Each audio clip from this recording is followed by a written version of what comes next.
तो गाइस अभी रिसेंटली ही AMD के Ryzen 7000 सीरीज के नॉन एक्स वर्जन लॉन्च हुए थे एंड फिलहाल मार्केट में देखने को मिल रहे हैं गाइस वो प्रोसेसर्स अपने लॉन्च के 1 महीने बाद फाइनली अब वो प्रोसेसर्स आपको अलग अलग वेबसाइट्स पर, इनफैक्ट हमारी वेबसाइट पर भी देखने के लिए मिल जाएंगे।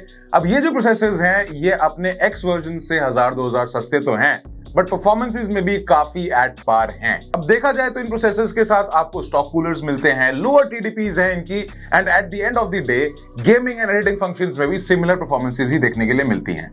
तो हमें AMD ने भेजा है उनका Ryzen 5 7600 प्रोसेसर जो कि एक्चुअली में एक 6 कोर 12 थ्रेड का प्रोसेसर है और सिर्फ 65 वॉट्स की TDPs पर चल सकता है। तो अगर आप लोग का बजट 1 लाख रुपए है या फिर उससे कम है और आपको एक ऐसा पीसी बिल्ड करना है जो DDR5 रैम कंपैटिबिलिटी के साथ आपको बेहतरीन gaming performances and out of this world editing performances दे पाए तो ये प्रोसेसर और इनफैक्ट ये वीडियो आपके लिए बहुत ज्यादा इंपॉर्टेंट हो सकती है। और हाँ गाइस, इस वीडियो में हम सारे ही बेंचमार्क्स देने वाले हैं, चाहे वो गेमिंग बेंचमार्क्स हो या एडिटिंग बेंचमार्क्स हो, उन लोगों के लिए जिनका बजट 1 लाख से कम है और उनको Ryzen 5 7600 के साथ कोई भी पीसी बिल्ड करना है तो हम सारे के सारे बेंचमार्क्स आपके साथ शेयर करेंगे ताकि आपको एक एक्चुअल आइडिया लग सके कि भाई रिजल्ट क्या रहता है। 1 लाख रुपए का बिल्ड तो आप कर लोगे but at the end of the day what is the output.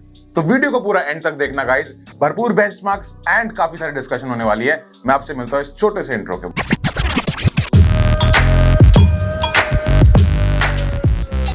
तो गाइस आगे बढ़ेंगे उससे पहले अगर आप लोग अपने लिए कोई बढ़िया सा पीसी बिल्ड कराना चाहते हो या फिर कोई पीसी कंपोनेंट चाहिए तो हमारी वेबसाइट jetlabtechnologies.com को आज ही चेकआउट करिए। यहाँ पर बेहतरीन प्राइसिंग एंड ऑफर्स के साथ पेमेंट करने के लिए भी बहुत सारे EMI ऑप्शंस अवेलेबल हैं। तो आज ही जाइए jetlabtechnologies.com पर और अपने एक बढ़िया सा पीसी बिल्ड ऑर्डर करिए। तो गाइस हम लोगों ने एक पीसी बिल्ड किया है एक्चुअली में कि 1 लाख रुपए के अंदर क्या क्या फलाने कंपोनेंट आ सकते हैं, from processor to graphic card to in fact power supply, जितनी भी कंपोनेंट्स लगते हैं वो सब हम इस पीसी बिल्ड में कवर करने वाले हैं। लेकिन उससे पहले आपको थोड़ा सा स्पेसिफिकेशंस बता देते हैं कि जब आप एक Ryzen 5 7600 लेंगे तो आपको उसमें क्या क्या मिलेगा एंड एक्चुअली में 7600X से क्या डिफरेंट है। अगर आप 2000 रुपए कम स्पेंड कर रहे हो, अराउंड 22,000 रुपीज का ये प्रोसेसर है एंड 6 कोर 12 थ्रेड के साथ आता है और 2000 रुपए आप कम स्पेंड कर रहे हो एक 7600X से कंपैरिजन करा जाए तो क्या ऐसा कम है जो इसमें आपको मिलने वाला है। तो सबसे पहली बात गाइस, एक 7600X जो है वो एक 105 वॉट TDP का प्रोसेसर है। एट द सेम टाइम अगर 7600 जो मेरे हाथ में है इसकी बात करूं तो एक 65 वॉट TDP का एक प्रोसेसर है। इसका मतलब यह है कि ज्यादा हीट जनरेट नहीं करेगा, ये वो कैजुअली 100 डिग्रीज या 95 डिग्रीज को टच भी नहीं करेगा अगर आप इसके साथ एक एंट्री लेवल एयर कूलर भी लगा दे तो। और उसको टेस्ट करने के लिए हम लोगों ने AMD का ही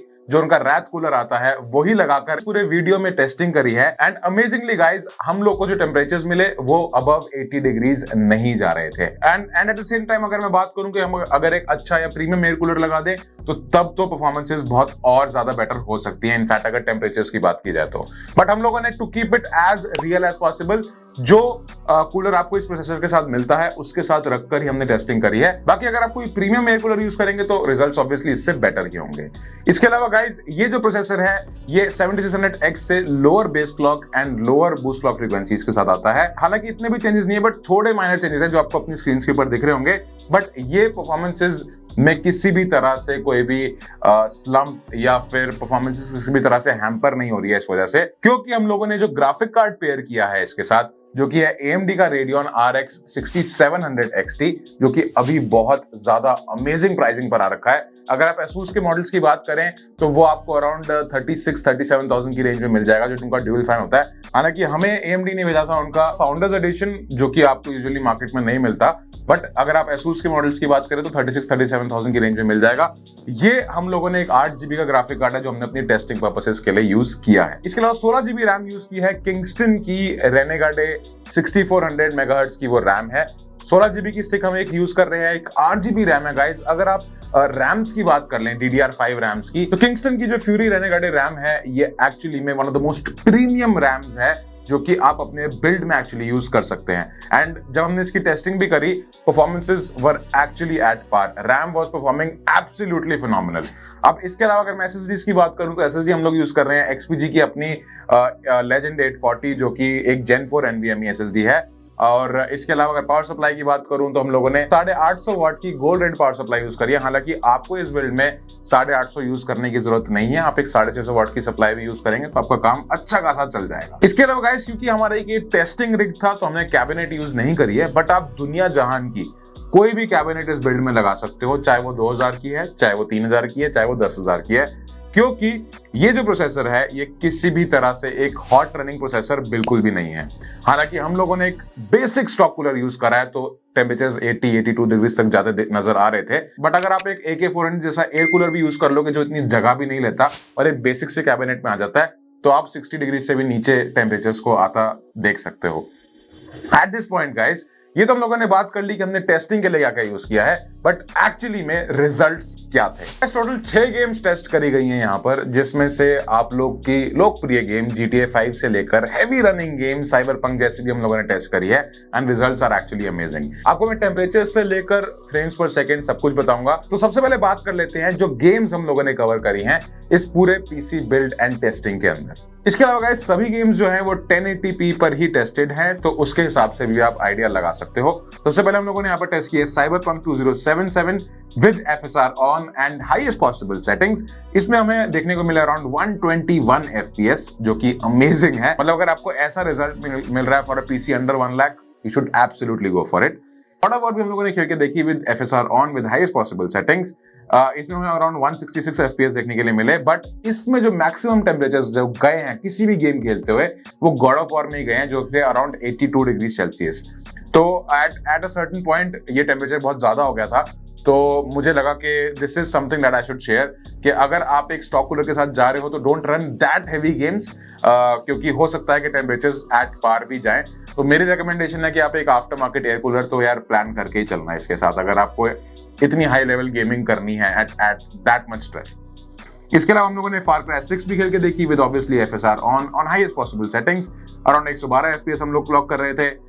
the temperatures were around 72 degree Celsius. इसके बाद मार्वल्स स्पाइडरमैन रीमास्टर्ड हम लोगों ने खेली with FSR on at very high settings, जिसमें अराउंड 149 FPS हमें देखने के मिले। रेड डेड रिडेम्पशन भी हम लोगों ने खेल के देखी with ultra high preset and the FPS were around 94, the temperatures were around 70 degree Celsius. इसके अलावा हम लोगों ने GTA 5 खेल के देखी एट वेरी हाई प्रीसेट, जिसमें अराउंड 135 FPS देखने के मिले and the temperatures were around 68 degree Celsius. Valorant खेल के देखी, जो कि एक्चुअली में कंपेटिटिव गेम है, मतलब आपकी स्टोरी टाइप गेम नहीं है, AAA टाइटल नहीं है, but it is actually a processor intensive game, जिसमें हमें अराउंड 417 FPS देखने के लिए मिले। Temperatures were around 75 to 77 degrees at पार।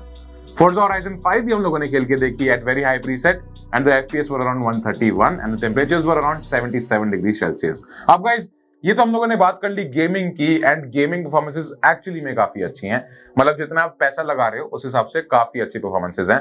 अगर मैं at the same time Intel counterparts की बात करूं तो आपको इस बजट में एक 12600K मिलेगा विद अगर आप एनवीडिया के ग्राफिक कार्ड लगाओगे तो एक RTX 3060 लगा सकते हो, तो उससे कुछ एट पार परफॉर्मेंसेस देखने के लिए मिली हैं। बट एक बार बात कर लेते हैं कि सिंथेटिक बेंचमार्क्स, मतलब कि कुछ ऐसे बेंचमार्क्स जो एक्चुअली में आपके CPU को टेस्ट करते हैं, जो कि हमारा यहाँ पर बर्थडे बॉय है जिसको हम पहली बार खोल के चेक कर रहे हैं, तो CPU एक्चुअली में कैसा है, तो बेंचमार्क्स की बात कर लेते हैं। सबसे पहले हम लोगों ने टेस्ट किया Cinebench R23, जिसमें single core scores were 1815 and the multi core scores were 14109, जिसमें टेम्परेचर्स थे from 45 degree Celsius to 89.3 degree Celsius in multi core test.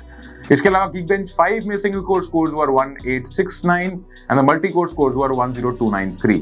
Pass mark test भी हम लोगों ने करके देखा, जिसमें CPU mark scores were 27323.2 and the 3D mark scores were 24838.9. Temperatures were around 49 degrees Celsius to 89.9 degrees Celsius. This was a little alarming. इसके अलावा Geekbench 5 जो GPU scores थे हमने वो भी करके देखे, जिसमें OpenCL score was 119047 and the Vulkan score was 129333. तो इसके साथ हमारे सिंथेटिक बेंचमार्क्स खत्म होते हैं and the scores are decent. I won't say कि बहुत बढ़िया है, आई वोंट से कि बहुत खराब है, इट इज एवरेज। अगर आप इसको गेमिंग फंक्शंस के लिए यूज करना चाहते हो प्रोसेसर को, that is a full not from my side, आप 100% कर सकते हो, कोई इशू नहीं आएगा। बट अगर आप इसको एडिटिंग फंक्शंस के लिए यूज कर रहे हो तो मुझे ऐसा लगता है कि यहाँ पर जो 6 कोर 12 थ्रेड है हो सकता है वो थोड़ा कम पड़े, क्योंकि आपको इंटेल काउंटरपार्ट में 13400F जो है वो 19000 या 19500 की रेंज में या 20000 की रेंज में 10 कोर और 16 थ्रेड की परफॉर्मेंसेस दे देता है। हालांकि वो प्योर परफॉर्मेंस कोर्स नहीं होते, बट फिर भी core counts multi core performances में कहीं ना कहीं मैटर करती हैं। अब जो कि जिनको पता है कि एडिटिंग जो है एक मल्टी कोर परफॉर्मेंस बेस्ड ही काम होता है, जहां पर मल्टीपल फंक्शंस लगते हैं and threads is something that matters a lot. इसके अलावा अगर आप एडिटिंग में करना चाहते हो and you are an AMD fanboy, you can use this. अगर आप गेमिंग के लिए करना चाहते हो तो यहां पर मैं कहता हूं कि 1 लाख रुपए से अंदर इससे बेटर गेमिंग सेटअप नहीं बन सकता with future compatibility with DDR5। So this was my conclusion of all the testing we did and my experiences with this.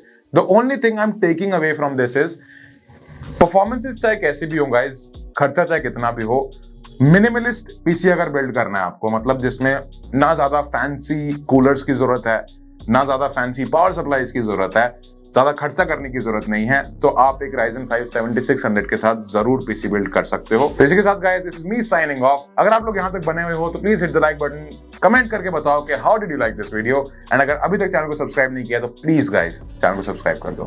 मैं रजत द्विवेदी, मैं आपसे मिलता हूँ अगली वीडियो।